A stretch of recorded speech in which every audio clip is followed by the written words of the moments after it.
Welcome to the sneak peek video. This time we'll mix it up a little bit because I'm going to use this journal. This is a journal that you can buy on my Redbubble shop, and this is my artwork. I'm showing them to you because not only are they personalized to some extent, the quality of the paper inside is exquisite. It holds up very well to artwork.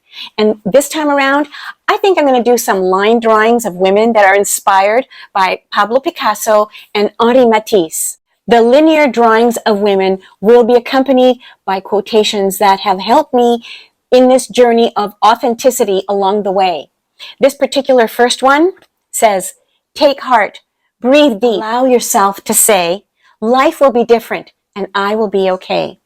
Now this is from August 2021.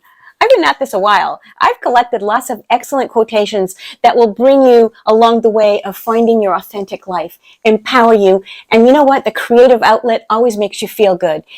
Creativity creates a relaxation response in our body, and your entire body just lets go of all the stress while you focus on something that gives you joy and inspires you. See you there. I'm testing my new microphone. Is it working? I don't know. Is it testing? Is it working? Let's see.